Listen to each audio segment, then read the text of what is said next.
Good evening, ladies and gentlemen, how are we getting on? Welcome to a brand new Fallout 76 video. So, camp builders, this one is for you.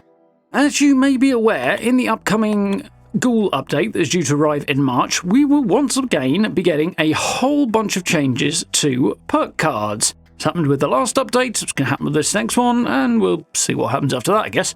But there is one in particular that will be relevant to us as camp builders, and I thought I would draw attention to this as it may well have flown under the radar. So that perk is Wrecking Ball. Now, as it currently stands, prior to the ghoul update, that perk is pretty much useless, let's be honest. It just allows you to do more damage to people's workshop items if you decide to attack them in a public workshop or in their camp. So yeah, basically not a helpful perk most of the time, pretty much all of the time.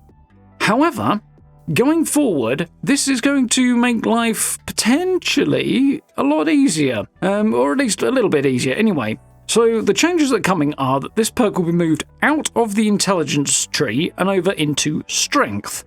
Not really sure why, but okay, kinda sorta see it, but whatever, doesn't make a big deal, especially as it's a camp building perk. But the real change is that you will now be able to use it to damage your own camp objects. Which begs the question, why would you want to do that? Well, you may be familiar with the flamethrower glitch.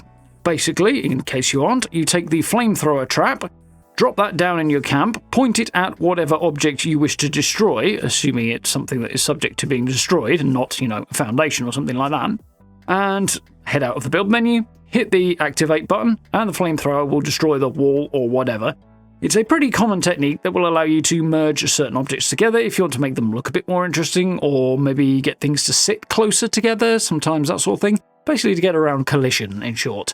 And requires a bit of menu faffing and a specific set of perks so that you can build the flamethrower trap itself. It requires the fireproof perk and one of the other ones as well that relate to camp building. So it's a bit of a faff. And also there's coming in and out of the menu as well. But with the Wrecking Ball perk, once this change goes live, yeah, you'll have to come out of the menu, but you just pull a gun out and shoot whatever you want to destroy, or hit it with a melee weapon if that's the road you happen to be going down.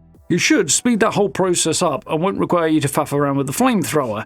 And it'll also mean that you won't have to, keep building it and destroying it and kind of positioning it and carefully aiming it, and so much you'll be able to get a bit more precision with your weapons, I would think. So yeah, it's a small change really, but it's basically going to make the whole camp building experience flow a tiny little bit more smoothly.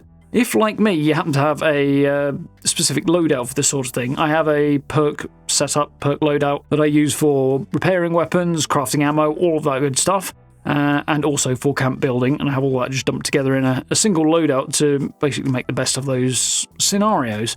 So it's a good idea to drop it in there once this update goes live. But yeah, I thought I'd just take a minute to highlight this one, as it's not the most exciting perk in here, not by a long shot really, or the most exciting change, but it might be useful, especially if, like me, you do a lot of building. So yeah, there's a little highlight for you. Hope you guys found that one interesting and informative. Keep an eye out here if you want to have a look at a load of the other perks. We've got a little peek at some of the ghoul-related ones there before, and yeah, we'll go over those, I think, in future videos. I will link down below to videos on my camp building techniques if you want a little reminder of how those work, as well as video on the perk changes that will be coming in this update. Obviously, those will be subject to change, what with it being a few months away, so things could be tweaked and adjusted between now and then, but basically, yeah, this looks like it'd be quite handy. So, if you did like the video, like, subs, notification bell, all that good stuff, you know where it all is. Join us for live streams once we get those going again, should be fairly soon. And for now, thank you very much for watching. I look forward to speaking to you all very, very soon.